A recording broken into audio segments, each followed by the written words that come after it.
शांति। आज पूरा देश रक्षाबंधन का त्यौहार मना रहा है। इस बार 2 दिन रक्षाबंधन का त्यौहार है, 30 और 31। तो कुछ लोग आज मना रहे हैं, कुछ लोग कल मना रहे हैं। तो इसी रक्षाबंधन के पर्व पर आज परमपिता परमात्मा शिव बाबा के महावाक्य हम सुनेंगे। बाबा ने कहा, मुरली का सार है, पवित्र रहने की कसम लेना ही सच्चा रक्षाबंधन है। बाप कल्प में एक ही बार यह राखी तुम बच्चों को बांधते हैं। पूरे कल्प 5000 साल में केवल इस संगम युग का ऐसा समय है जब बाबा स्वयं इस धराधाम पर अवतरित होकर नई दुनिया में चलने के लिए पवित्रता का कंगन बांधते हैं। प्रश्न है, पवित्रता की प्रतिज्ञा करने वालों को भी योग में रहने का इशारा क्यों मिलता है ना। बाबा ने बोला कि प्रतिज्ञा भी कर ली मन से, फिर भी बाबा से योग क्यों लगाना है। तो उसका उत्तर बाबा ने दिया, क्योंकि योग की शक्ति से ही वायुमंडल को शांत बना सकते हो। क्योंकि केवल स्वयं का परिवर्तन नहीं, विश्व का परिवर्तन करना है। तो इसके लिए बाबा ने बोला कि योग की शक्ति से वायुमंडल को शांत बना सकते हो। सारी दुनिया को शांति का वर्षा देने का उपाय ही योग है। तुम बाप को याद करते हो तो विश्व में शांति फैलाने के लिए। जितना बाप को याद करेंगे उतना माया का असर नहीं होगा। तो माया से बचने का साधन भी योग है। बाप का यही फरमान है, बच्चे अशरीरी भव, है ना। मूल मंत्र जो ज्ञान का सार यही है, अशरीरी। जितना हम अपने को आत्मा समझेंगे उतना विकारों से बचेंगे, उतना बाबा की टचिंग होगी, उतनी हमारे अंदर शक्ति आएगी। तो मूल मंत्र बाबा ने यही बोला कि अशरीरी भव। गीत है, भैया मेरे राखी के बंधन को निभाना। तो बाबा भी यही बोल रहे हैं ना, राखी के बंधन को निभाना है। ओम शांति। बेहद के बाप का बच्चों प्रति फरमान है कि अशरीरी होकर रहो, अर्थात अपने को आत्मा निश्चय कर इन कर्मेंद्रियों से अपने को अलग समझो। बाबा ने क्या बोला, डिटैच, है ना। ये शरीर डिपेंड करता ही है आत्मा के ऊपर। आत्मा अलग हो जाती है तो शरीर कोई काम की चीज़ नहीं रहता, उसको फिर जलाया जाता है। जैसे आत्मा निकली तो क्या बोलते हैं, मिट्टी हो गई, उसके बाद तुरंत शरीर सड़ना शुरू हो जाता है। बोलते हैं जल्दी आग लगाओ या बर्फ़ में रखो, है ना। तो इसलिए बाबा बोलते हैं कि ये कोई काम का नहीं है बिना आत्मा के। जब आत्मा निकल जाती है तो जैसे मुर्दा किचड़ा हो जाता है, किचड़ा होता है तो कहते हैं इस किचड़े को जला दो। आत्मा बगैर ये शरीर काम का नहीं है। तो अहम आत्मा इमॉर्टल है। यह शरीर जो पार्ट बजाने के लिए मिला है यह विनाशी है। आत्मा निकल जाती है तो यह शरीर कोई काम का नहीं रहता, बदबू हो जाती है। शरीर के बगैर आत्मा साइलेंस रहती है। बाप समझाते हैं तुम्हारी आत्मा का स्वधर्म है साइलेंस, शांत स्वरूप। तुम जानते हो हम आत्मा वास्तव में परम धाम की रहने वाली है। हमारा असली घर कहाँ है, परम धाम। और इस धरा धाम पर आए हैं हम पार्ट बजाने, है ना। तो इसलिए बाबा ने कहा तुम रहने वाले हो परम धाम के। परम पिता परमात्मा भी वहाँ रहते हैं। जहाँ पिता का घर वही हम बच्चों का घर। जब कोई दुख होता है तो बाप को याद करते हैं, मुझे इस दुख से छुड़ाओ। है हमारी बुद्धि कहाँ जाती है, ऊपर की तरफ देखते हैं, भगवान इस दुख से छुड़ाओ। तो बाबा ने कहा आत्मा ही सुख दुख में आती है। बहुत सन्यासी आदि हैं जो कहते हैं कि आत्मा निर्लेप है, परंतु नहीं, आत्मा में ही खाद पड़ती है। सच्चे सोने में सिल्वर पड़ती है तो सोना 24 कैरेट से 22 कैरेट बन जाता है। जितना मिलावट होती जाती है उतना उसका कैरेट कम होता जाता है। सच्चे सोने में खाद डाल देते हैं तो जेवर मुलम्मे का हो जाता है, माने उसकी वैल्यू कम हो जाती है। आत्मा ही मुख्य है। आत्माओं का बाप है परमपिता परमात्मा। जो इसे आत्मा की भी वैल्यू, जितनी इसमें मिलावट होती जाती है, देह अभिमान मिलाते जाते हैं तो क्या होता है, आत्मा सतो प्रधान से तमो प्रधान बनती जाती है। कितना अच्छा बाबा ने उदाहरण दिया है। बाबा कहते हैं आत्माओं का पिता है परमपिता परमात्मा। वही आकर इस समय बच्चों को कहते हैं अब शरीर का बांध छोड़ दो, मैं आत्मा हूँ, बाप के पास जाता हूँ। हमें पांडवों का प्लान ये है, पहले यादव यूरोपवासी, फिर कौरव, और ये हैं पांडव। पांडव कौन है? हम बच्चे। बरोबर महाभारी लड़ाई लगी और फिर जय जयकार हो गया। यह राजयोग है ही नई दुनिया स्वर्ग के लिए। पांडवों की जय जयकार हुई और सब खलास हो गए। जय जयकार होती है कहाँ पे? बावन बोला सतयुग में। राखी का त्यौहार भारतवासी मनाते हैं, राखी बांधते हैं। अभी ये बच्चे जानते हैं राखी एक ही बार बांधते हैं, जो फिर हम 21 जन्म पवित्र रहें, है ना। सतयुग में राखी का कोई त्यौहार नहीं होता, क्योंकि वहाँ पवित्र ही है। तो बावन बोला ये राखी का त्यौहार अभी राखी बांधने से, पवित्रता की राखी बांधने से फिर 21 जन्म आत्मा पवित्र रहती है। तो जरूर कलयुग अंत में राखी बांधने वाला चाहिए। राखी कौन आकर बांधते हैं, कौन प्रतिज्ञा कराते हैं? स्वयं बाप और उनके वंशावली ब्राह्मण, है ना। पहले भी जो परंपरा थी तो ब्राह्मण ही राखी बांधते थे, है ना। तो इसलिए बाबा ने बोला कि सच्चे सच्चे ब्राह्मण तुम हो। ब्राह्मण सच्चे कौन है? ब्रह्मा मुख वंशावली, है ना। हम कर्म से ब्राह्मण, है ना, बाबा के बच्चे हैं, तो हम सच्चे सच्चे ब्राह्मण हो। ब्राह्मण ही राखी बांधते हैं। बहन भाई को बांधे ये भी झूठी बनावट है। बुजुर्ग लोग जानते हैं, आगे ब्राह्मण ही आकर धागे की राखी बांधते थे। वह कोई ऐसे नहीं कहते कि तुमको पवित्र रहना है, पवित्रता को वह जानते ही नहीं, किसी में हिम्मत ही नहीं। वो तो बांधने आएंगे, उनको दान दक्षिणा दे दो, बस खत्म। लेकिन जो सच्चे ब्राह्मण हैं, शिव बाबा के बच्चे हैं, वो पवित्रता की राखी बांधते हैं और विकारों का दान लेते हैं। तो बावन बोला उन्हें पता ही नहीं, है ना, पवित्रता को जानते ही नहीं। तो ये राखी उत्सव जरूर संगम पर हुआ है। कितना वर्ष हुआ? कब मनाया गया? पहले 5000 वर्ष पहले संगम पर बाप ने राखी बांधी। फिर हम सतयुग त्रेतांत तक पवित्र रहे। फिर भक्ति मार्ग से यह राखी त्यौहार शुरू हो गया। कहते हैं ये उत्सव परंपरा से मनाए जाते हैं, परंतु ऐसे तो है नहीं। 5000 वर्ष में हम एक ही बार राखी बांधते हैं। जब द्वापर से पतित बनते हैं तो वर्ष वर्ष राखी बांधते हैं, क्योंकि अपवित्र बनते हैं।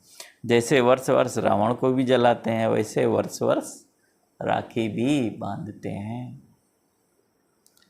बावन का जिसे दशहरा का त्यौहार है, उसमें भी परंपरा रहती है ना कि हर वर्ष रावण को जलाते रहते हैं। उसी तरह बावन बोला यहाँ भी परंपरा बनी हुई कि हर वर्ष राखी को बांधते हैं, लेकिन जो उद्देश्य है राखी बांधने का या रावण को जलाने का, उसको नहीं समझते। इसलिए बाबा ने कहा कि अज्ञानतावश हम भी हर वर्ष राखी बांधते हैं, है ना। लेकिन बाबा ने बोला कि राखी बांधने से कुछ नहीं होगा, प्रतिज्ञा करो। यह तो कसम उठाया जाता है कि बाबा हम अभी पवित्र रहेंगे, है ना। तो ड्रामा में इन उत्सवों की नूंद है। बावन बोला ये हर कल्प ऐसे ही उत्सव होने हैं। सतयुग त्रेता में राखी बांधने की जरूरत नहीं रहती। क्यों? क्योंकि वहाँ है ही वाइसलेस, पवित्र आत्माएं हैं। इस समय अपनी है चढ़ती कला, फिर तो उतरना होता है। हम फिर सो सतो प्रधान देवता बनेंगे। ब्राह्मण कहते हैं हम अभी ईश्वर की संतान है, फिर सो देवता बनते हैं। बनाने वाला है परमपिता परमात्मा। मनुष्य से देवता निराकार परमपिता परमात्मा बनाते हैं, मनुष्य नहीं बना सकते। उन्होंने मनुष्य का नाम डाल दिया है। श्री कृष्ण को भी द्वापर में ले गए हैं। तुम पतित से पावन कलयुग अंत में बनते हो, फिर सतयुग आना है। अगर द्वापर में आए तो फिर कलयुग का नाम गुम हो जाना चाहिए, है ना। तो यह रांग बात है। जब रांग हो तब बाप को आकर राइट बनाना पड़े। बाबा ने बोला ड्रामा में रांग भी नूंद है, तो जब गलत होगा तभी तो बाबा को आना पड़ेगा। बाबा ने बोला अभी सब झूठे हैं। क्या गाते हैं? झूठी माया झूठी काया झूठा सब संसार। बाप आकर बच्चों को सच्चा बनाते हैं। सतयुग त्रेता में कभी झूठ बोलते ही नहीं। यहाँ तो पाप करते रहते हैं और झूठ बोलते रहते हैं, है ना। तो सबसे बड़ा झूठ क्या है? सबसे बड़ा झूठ है कि हम शरीर हैं, है ना। सबसे बड़ा असत्य यही है। तो बाबा पाप आत्माओं को पुण्य आत्मा बनाने के लिए आए हैं। जैसे दीपमाला पर सारे वर्ष का हिसाब किताब चुकतू करते हैं ना, तुम्हारा फिर आधा कल्प का जो पापों का खाता है वह भस्म होता है और पुण्य का खाता तुम जमा करते जाते हो। यहाँ ही जमा करेंगे तब 21 जन्म के लिए फल मिलेगा, है ना। कौन सा समय है जमा करने का? यही अभी संगम युग का जो समय है यही है जमा करने का। यहाँ जब जमा करेंगे तो उसका फल कहाँ मिलेगा? सतयुग में मिलेगा। बाप को याद करने से ही विकर्म विनाश होंगे, नया कोई पाप नहीं करना चाहिए। अभी कौन सा समय है? विकर्म विनाश करने का। तो इस समय कोई भी पाप नहीं करना चाहिए, पुराना खाता ख़त्म करना है। बाप को बतलाते हैं कि बाबा हमसे ये पाप हुआ, अच्छा आधा माफ़ है। बाबा देखो कितना रहम दिल है, अगर हम सच्चे दिल से अपने विकर्मों को बताते हैं तो बाबा झट आधा माफ़ कर देता है।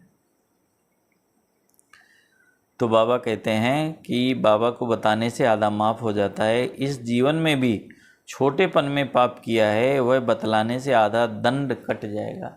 माने अज्ञानता में थे जब हम, बाबा का ज्ञान नहीं मिला था, उस समय भी अगर हमसे कोई विकर्म हुए और हमने बाबा को सच्चे दिल से बता दिया, माफ़ी मांग ली, तो वो भी बाबा ने बोला आधा दंड कम हो जाता है।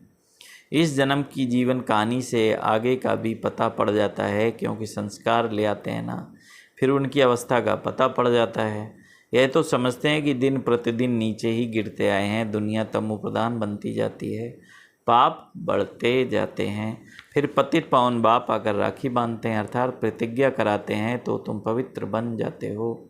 परंपरा अर्थात 5000 वर्ष बाद यह सच्ची सच्ची राखी बाप से बंधवाते हैं, फिर उसकी रस्म रिवाज आधा कल्प चलती है। उसका बहुत महत्व है।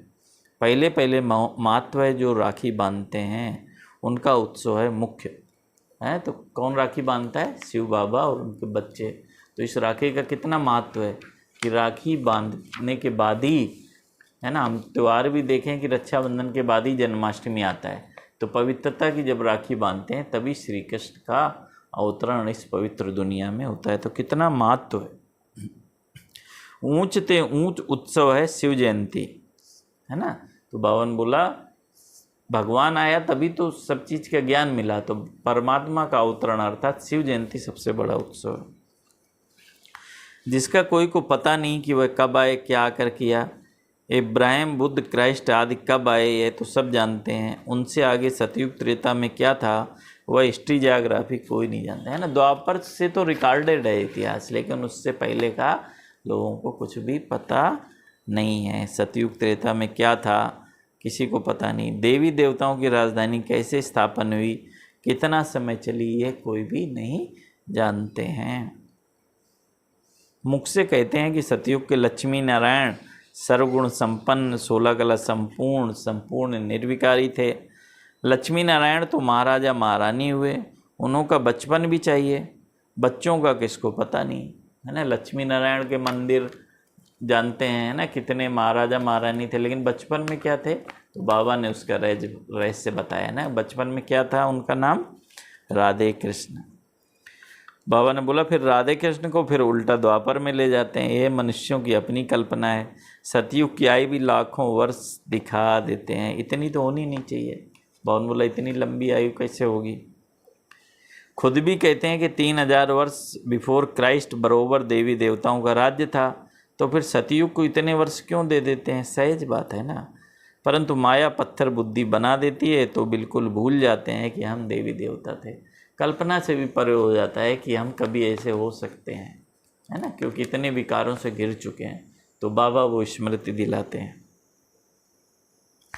तो बाबा ने बोला नंबर 1 ही जब नारायण बनता है तो उनको ये ज्ञान नहीं होता, है ना। जो पहले नंबर की आत्मा ब्रह्मा बाबा ही भूल जाते हैं। तो बाबा ने बोला तुम बच्चों का भी कोई दोष नहीं है, ज्ञान प्रायलोप हो जाता है। बाप कहते हैं अभी तुमको मैं ज्ञान देता हूँ, कौन सा, मनुष्य से देवता बनाने का। देवता बन गए फिर क्या सिखलाएंगे, ज़रूरत ही नहीं, है ना। तो सतयुग त्रेता में देवता बन गए तो फिर भगवान को आने की भी ज़रूरत नहीं, ज्ञान सिखाने की भी ज़रूरत नहीं।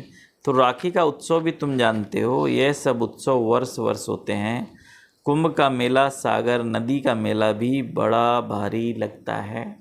है ना। सागर और ब्रह्मा नदी का मेला मशहूर है ना, कुंभ का मेला। सागर तो बाप है, उनसे पहले ब्रह्मापुत्रा निकली, फिर वृद्धि होती जाती है ना। गंगा सागर का मेला जो लगता है कलकत्ता में, ब्रह्मा नदी और सागर का जहाँ मिलन होता है, तो ये भी शिव बाबा और ब्रह्मा बाबा की आत्मा का मिलन, ये है ना, कितना गायन है उसका। तो बावन बोला सागर और ब्रह्मपुत्र का मेला देखने में आता है। वहाँ फिर है नदियों का मेला, उसमें भी साफ पानी और मैला पानी दिखाई पड़ता है। कहाँ की बात कर रहे बाबा? इलाहाबाद के संगम की। वहाँ भी हर वर्ष मेला लगता है। वर्ष वर्ष जाकर पतित से पावन बनने स्नान करते हैं। अभी तुम संगम युग पर हो, बरोबर इस समय तुम ज्ञान सागर से आकर मिले हो। यह है संगम का सुहावना समय, जबकि आत्माओं का परम पिता परमात्मा से मिलन होता है। कितना श्रेष्ठ समय है, कितनी महिमा है इस समय की। तुम बच्चे जानते हो कि जो भी पर्व मनाते हैं वो सब अभी के हैं, संगम युग के हैं सारे पर्व। तो बावन बोला आज है रक्षाबंधन, बाबा थोड़ी राखी भी ले आए हैं। अब बाबा पूछते हैं किसको शिव बाबा से राखी बंधवानी है, वह हाथ उठावे। तो बावन बोला पहले तो 2-4 ने हाथ उठाया, फिर बाबा ने कहा शिव बाबा से जिनको राखी बंधवानी हो वह हाथ उठावे।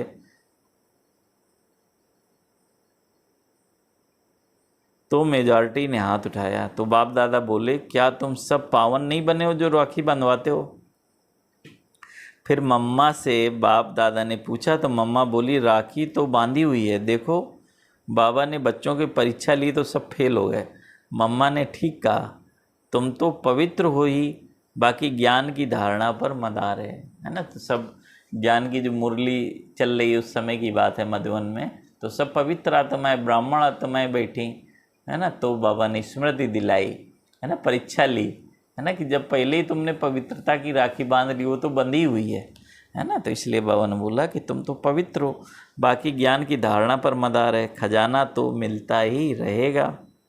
जब तक जीते हो तब तक खजाना इकट्ठा करते रहो। पवित्र तो तुम हो, परंतु याद में रहने से तुम वायुमंडल को शांत बनाते हो, सारी दुनिया को शांति का वर्षा दे रहे हो। पवित्रता की प्रतिज्ञा की जाती है, बाप को याद करते हो शांति फैलाने के लिए। यह भी तुम जानते हो जितना बाप को याद करेंगे उतना माया का असर नहीं होगा। माया के तूफान भी आते हैं, बाप तुम बच्चों को पढ़ाकर त्रिकालदर्शी बना रहे हैं। ड्रामा के आदि मध्य अंत को तुम जानते हो, तुम्हारा यह भूलना भी ड्रामा में है, इसलिए फिर से मुझे आना पड़ता है तुम बच्चों को राजयोग सिखलाने। शिव जयंती मनाते हैं परंतु अर्थ नहीं समझते। बाबा ने राखी लाई थी क्योंकि एक बच्चा नया आया था। यह पान का बीड़ा उठाना होता है। बाबा हम राखी बंधवाते हैं, हम पवित्र बन क्यों नहीं बेहद के बाप से वर्षा लेंगे, क्योंकि इसमें पवित्रता है फर्स्ट, है ना। प्योरिटी अगर है तभी ये ज्ञान बुद्धि में धारण होगा। बेहद का बाप कहते हैं आधा कल्प तुमने विषय गटर में बहुत गोते खाए हैं, है ना, 63 जन्म। यह है कुंभी पाक नरक, है ना। 63 जन्म गोते खाए हैं। अब प्रतिज्ञा करो। कौन सी प्रतिज्ञा? बाबा हम भी पवित्र दुनिया में चल सुख का वर्षा लूँगा। तो बावन बोला परंतु हिम्मत नहीं देखते हैं। यह है ज्ञान मानसरोवर, इसमें ज्ञान स्नान करने से मनुष्य स्वर्ग की परी बन जाते हैं। जैसे शास्त्रों में गायन है ना कि मानसरोवर में डुबकी लगाई और परिजादे बन गए। तो कौन सा मानसरोवर? ज्ञान मानसरोवर, है ना। बाबा के ज्ञान की जब हम उसमें समाते हैं, उसको सुनते हैं, उसको धारण करते हैं, तो हमारे अंदर वो दिव्यता आ जाती है। भारतवासी लक्ष्मी नारायणाथ के मंदिर बनाते हैं परंतु उनको पता थोड़ी है कि वह कब आए थे। तो ये हुई अंधश्रद्धा, माने किसी के बारे में बिना जाने कोई कर रहा है वही हम भी कॉपी करने लगे, तो ये होगी अंधश्रद्धा। तो तुम बच्चों को अब बाप ने आप समान मास्टर ज्ञान सागर बनाया है। जैसे बैरिस्टर पढ़कर आप समान बनाते हैं, फिर नंबरवार पुरुषार्थ अनुसार पास होते हैं। तो बावन बोला यह भी पढ़ाई है। एम ऑब्जेक्ट क्लियर लिखा हुआ है। शिव बाबा का भी चित्र है परंतु समझते कुछ नहीं है। गाते भी हैं पतित पावन सीताराम। है ही रावण संप्रदाय, इसलिए बाप कहते हैं अपनी शकल देखो कि 16 कला संपूर्ण निर्विकारी बने हो, अपने को आत्मा निश्चय करते हो। तुम्हारी आत्मा का बाप कौन है? उनको नहीं जानते तो तुम नास्तिक ठहरे। बाबा ने क्लियर बोला है कि अगर भगवान को जानते नहीं, है ना, कि हम किसके बच्चे बने हैं, तो फिर तुम नास्तिक ठहरे। फिर नास्तिक लक्ष्मी को कैसे वरेंगे? तुम जानते हो बरोबर हम बंदर संप्रदाय थे, अब हम श्री नारायण को वरने लायक बनते हैं। बाप कहते हैं मैं तुमको माया रावण के राज से लिबरेट करने आया हूँ। फिर रावण का बुत कभी जलाएंगे नहीं। संगम युग पूरा होगा, सतयुग आएगा, तो रावण को जलाने की ज़रूरत नहीं, राखी बांधने की ज़रूरत नहीं। बाबा अभी संगम युग में ही संपूर्ण बना देता है। बाबा बोला ये समझने की बातें हैं, जितना पुरुषार्थ करेंगे उतना अच्छा वर्षा पाएंगे। बाबा बता देते हैं कि तुम इस समय के पुरुषार्थ अनुसार क्या बनेंगे। आजकल मनुष्यों की मौत तो बड़ी सस्ती है, देखो कैसे कैसे मौत हो जाती है। वहाँ तो समय पर आयु पूरी हुई झट मालूम पड़ेगा हमको ये चोला छोड़ दूसरा नया लेना है। कहाँ पे? सतयुग में पता चल जाएगा, पहले से साक्षात्कार हो जाएगा। नई नई आत्माएं आते हैं तो पहले पहले उन्हों की महिमा होती है, फिर कम हो जाती है ना। जो भी आत्माएं आती हैं नई नई परम धाम से अवतरित होकर, तो उनकी महिमा होती है ना। तो बाबा ने बोला कि सतो रजो तमो से हर एक को पास करना पड़ता है। बाबा आकर सतो प्रधान बनाते हैं, ये भी वंडर है। इतनी करोड़ आत्माओं को अपना अविनाशी पार्ट मिला हुआ है जो कभी विनाश हो नहीं सकता। आत्मा इतनी सी छोटी बिंदी है, उसमें सारा अविनाशी पार्ट भरा हुआ है। इसको कुदरत कहा जाता है। कितना पार्ट भरा हुआ है? 5000 वर्ष का, 84 जन्मों का, और उस चीज़ में जो दिखाई भी नहीं देती, तो कितनी बड़ी कलाकारी है ना। बावन बोला यही तो कुदरत है, यही कुदरत का करिश्मा है। तो बावन बोला नया कोई इन बातों को समझ ना सके, बड़ी गुहा बातें हैं। शिव का रूप तो यही दिखाते हैं ना।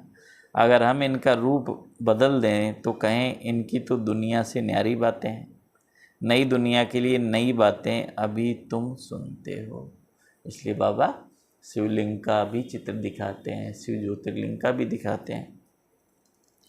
फिर कल्प बाद भी तुम आकर सुनेंगे। तो पतित पावन बाप ने प्रतिज्ञा कराई थी कि जिन्होंने ये प्रतिज्ञा की वही स्वर्ग के मालिक बनेंगे, इसलिए ये त्यौहार मनाया जाता है। कौन सी प्रतिज्ञा? पवित्रता की। सच्चे सच्चे ब्राह्मण तुम हो, सरस्वती ब्राह्मणी ऊंची गाई जाती है।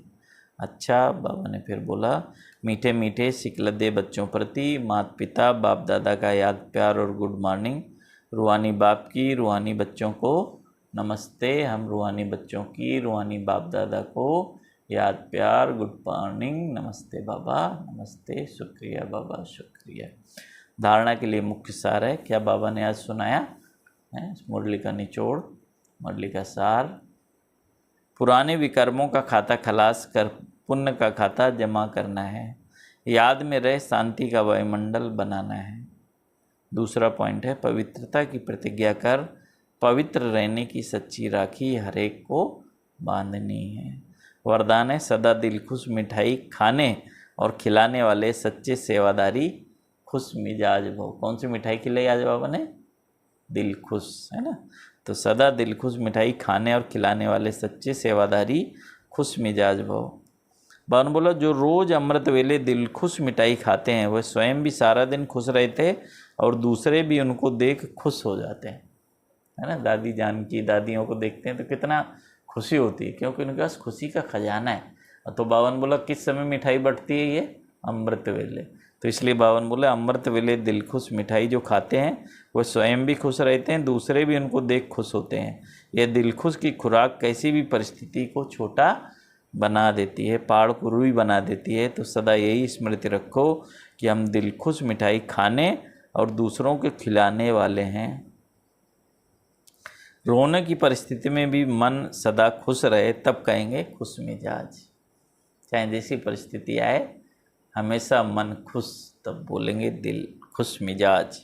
उनके चेहरे से भी सेवा होती है, उनकी सूरत ज्ञान की सीरत को प्रत्यक्ष करती है।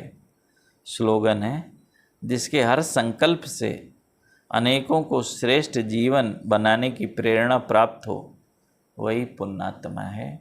जिसके हर संकल्प से अनेकों को श्रेष्ठ जीवन बनाने की प्रेरणा प्राप्त हो वही पुण्यात्मा। कितनी अच्छी परिभाषा बाबा ने दी।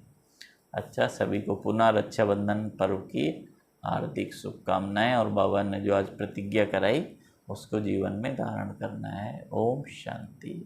ओम शांति। अभी हम 5 मिनट प्यारे बाबा को याद करते हैं। बाबा ने इतना अच्छा वरदान दिया। बाबा ने कहा सर्व संबंध बाप से जोड़ो। अगर किसी व्यक्ति में पैसे में जेवर में लगाव होगा तो बार बार वही याद आएगा। अपने आप को देखना है, अपने आप को बहुत सुंदर सम्मान देना है। मैं आत्मा लगाव मुक्त हूँ, नष्टो मोहा हूँ। मेरा किसी भी व्यक्ति, वैभव, किसी भी वस्तु में कोई लगाव नहीं। मैं संपूर्ण पवित्र आत्मा हूँ। बाप मेरा और मैं बाप की हूँ, और दुनिया में मेरा कोई भी नहीं है। ना मैं किसी को जानती, ना कोई मुझे जानता है। सिर्फ परमात्मा कार्य पूरा करने के लिए मैं आत्मा सृष्टि रंगमंच पर हूँ। अब मैं इस देहिक दुनिया से दूर रंग बिरंगी किरणों के द्वारा बुद्धि रूपी विमान में बैठ करके उड़ रही हूँ। मैं आत्मा सूरज चांद सितारों से पार, सूक्ष्म वतन से भी दूर पहुंच जाती हूँ ब्रह्मलोक में, मुक्ति धाम में, जहाँ पर प्यारे पिता परमात्मा सर्व संबंधी मेरा आह्वान कर रहे हैं। सारी दुनिया उनको पुकार रही है और वो मेरा आह्वान कर रहे हैं। मैं कितनी भाग्यशाली आत्मा हूँ। स्वयं भगवान मुझे याद करते हैं। मैं पहुँच जाती हूँ उनके सन्मुख। उनकी रंग बिरंगी किरणें चारों तरफ फैली हुई हैं। मैं आत्मा उनके सन्मुख हूँ। दिव्य चक्षु के द्वारा मैं उनको देख रही हूँ, वो मुझे देख रहे हैं। मेरे जैसा भाग्यशाली कोई नहीं, क्योंकि मेरे सर्व संबंध बाप के साथ है। बाप का सत्य परिचय मिलते ही मैं बाप की हो गई, बाप मेरा हो गया। अब इस दुनिया से मेरा लंगर उठ गया है। सिर्फ मैं और मेरा बाबा, दूसरा ना कोई। से बाबा की शक्तियाँ मुझे शक्तिशाली बना रहे हैं, मुझे पावन बना रहे हैं, मुझे क्रोध मुक्त बना रहे हैं, मुझे नष्टो मोहा कर रहे हैं। मैं आत्मा संपूर्ण नष्टो मोहा होकर के वापस आ रही हूँ परमात्म संदेश सुनाने के लिए सृष्टि रंगमंच पर। आ जाती हूँ मैं आत्मा परम धाम से नीचे, सूक्ष्म वतन से भी नीचे, तारागढ़ से भी नीचे, चंद्रमा से भी नीचे, सूरज से भी नीचे मैं आत्मा आ जाती हूँ सृष्टि रंगमंच पर। और आकर के दोनों प्रभु के बीच ब्रकुटी में विराजमान हो जाती हूँ।